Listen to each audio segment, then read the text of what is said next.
Hello നമസ്കാരം, എല്ലാവർക്കും നമ്മുടെ പുതിയൊരു വീഡിയോയിലേക്ക് സ്വാഗതം. അപ്പോൾ ഇന്നത്തെ നമ്മുടെ റെസിപ്പി എന്ന് പറയുന്നത് വളരെ സിമ്പിളായിട്ട് ഉണ്ടാക്കാൻ പറ്റുന്ന ടേസ്റ്റി ആയിട്ടുള്ളൊരു ഹൽവേൻ്റെ റെസിപ്പിയാണ് കേട്ടോ. ഒരുപാട് ചേരുവകളൊന്നും വേണ്ട, എന്നത് ഉണ്ടാക്കിയെടുക്കാൻ ഒരുപാട് ടൈമും വേണ്ട, പെട്ടെന്ന് തന്നെ നമുക്ക് ഉണ്ടാക്കിയെടുക്കാനൊക്കെ പറ്റുന്നൊരു ഹൽവേൻ്റെ റെസിപ്പിയാണ്. അപ്പോൾ വീഡിയോ കണ്ടുകൊണ്ടിരിക്കുന്ന സമയത്ത് ഇഷ്ടപ്പെടുകയാണെങ്കിൽ ലൈക്ക് ചെയ്യാനും അതുപോലെ തന്നെ നമ്മുടെ ചാനൽ ഇതുവരെ സബ്സ്ക്രൈബ് ചെയ്യാത്തവരുണ്ടെങ്കിൽ ഒന്ന് സബ്സ്ക്രൈബ് ചെയ്ത് സപ്പോർട്ട് ചെയ്യാനും മറക്കരുത്. അപ്പോൾ ഈ ഒരു ഹൽവ ഉണ്ടാക്കുന്നതിന് വേണ്ടിയിട്ട് ചവ്വരിയാണ് എടുത്തിട്ടുള്ളത്.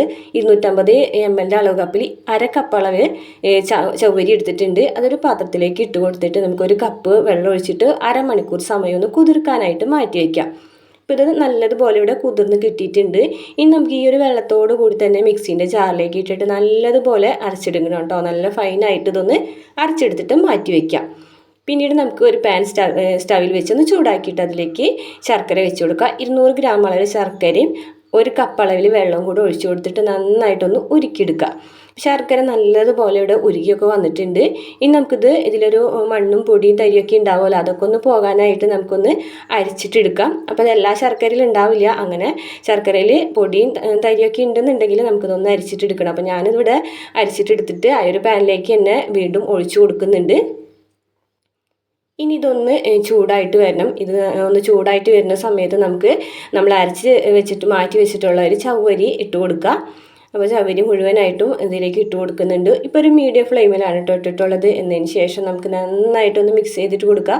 നല്ലതുപോലെ ആ ഒരു ശർക്കര പാനിയിൽ ഈ ഒരു ചവ്വരിയുടെ മിക്സും കൂടെ ഒന്ന് യോജിച്ച് വരണം. ഇനി നമുക്കിതിലേക്ക് നെയ്യ് ഒഴിച്ചു കൊടുക്കാം. ഞാനിവിടെ 2 ടീസ്പൂൺ അളവിൽ നെയ്യ് ഒഴിച്ചു കൊടുക്കുന്നുണ്ട്.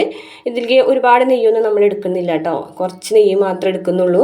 അപ്പോൾ 2 ടീസ്പൂൺ നെയ്യ് ഒഴിച്ചു കൊടുത്തപ്പോൾ തന്നെ നല്ല പോലെ പാനിൽ നിന്ന് വിട്ടൊക്കെ വരുന്നുണ്ട്. ഇനി നമ്മളിത് ഇങ്ങനെ കൈയെടുക്കാതെ ഇളക്കി കൊടുത്തുകൊണ്ടിരിക്കൊന്നും വേണ്ട, ഇടയ്ക്ക് നമുക്കിങ്ങനെ ഇളക്കി കൊടുത്താൽ മാത്രം മതി.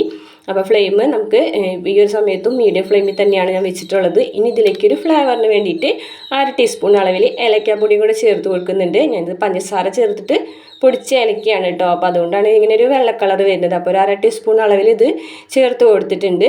വീണ്ടും നല്ലതുപോലെ ഒന്ന് മിക്സ് ചെയ്ത് നന്നായിട്ടൊന്ന് പാനിൽ നിന്ന് വിട്ട് വരുന്ന പരുവാകുമ്പോൾ നമുക്കിതിലേക്ക് കുറച്ച് അണ്ടിപ്പരിപ്പ് ഒന്ന് നെയ്യിൽ വറുത്തിട്ട് അതും കൂടെ ചേർത്ത് കൊടുക്കുക. അതിൽ നെയ്യോട് കൂടി തന്നെ അത് ഇട്ട് കൊടുക്കുന്നുണ്ട്. നന്നായിട്ടൊന്ന് വീണ്ടും മിക്സ് ചെയ്ത് കൊടുത്തുകൊണ്ടിരിക്കുക. ഇപ്പോൾ ഇത് ഏകദേശം ആയിട്ടുണ്ട് കേട്ടോ. നമുക്കിത് ഇനിയിപ്പോൾ ഒരുപാട് സമയമൊന്നും വേണ്ട, നമുക്കിതിപ്പോൾ റെഡി ആയിട്ടുണ്ട്. ഇനി നമുക്കിതിലേക്ക് കുറച്ച് വെളുത്തുള്ളും കൂടെ ചേർത്ത് കൊടുക്കുക. അപ്പോൾ നമുക്ക് ഇഷ്ടമുണ്ടെങ്കിൽ മാത്രം ചേർത്ത് കൊടുത്താൽ മതി കേട്ടോ. അതിപ്പോൾ റെഡി ആയിട്ടുണ്ട്. ഒരു 1/2 ടീസ്പൂൺ നെയ്യും കൂടെ ഞാനിതിലേക്ക് ഒഴിച്ചു കൊടുത്തിട്ടുണ്ട്. അപ്പോൾ നമ്മുടെ ഹൽവ ടേസ്റ്റി ആയിട്ടുള്ള ഹൽവയുടെ റെഡി ആയിട്ടുണ്ട്. അപ്പോൾ ഇതിൻ്റെ ഒരു പ്രത്യേകത എന്ന് പറയുന്നത് നമ്മളിങ്ങനെ മുറിച്ച് കഴിക്കുന്ന ഒരു രീതിയല്ല കേട്ടോ, നമ്മൾ സ്പൂൺ വെച്ചിട്ട് ഇങ്ങനെ കോരി കഴിക്കുന്ന ഒരു ഹൽവയാണ്. നല്ല ടേസ്റ്റാണ് കേട്ടോ, അടിപൊളി ടേസ്റ്റാണ്. പെട്ടെന്ന് തന്നെ നമുക്ക് ഉണ്ടാക്കിയെടുക്കാനായിട്ടും പറ്റും. അത്രയും സിമ്പിളായിട്ടുള്ളൊരു റെസിപ്പിയാണ്. ട്രൈ ചെയ്ത് നോക്കിയിട്ട് ഫീഡ്ബാക്ക് അറിയിക്കണേ. വീഡിയോ ഇഷ്ടപ്പെട്ടാൽ മറക്കാതെ ചാനൽ സബ്സ്ക്രൈബ് ചെയ്യണേ.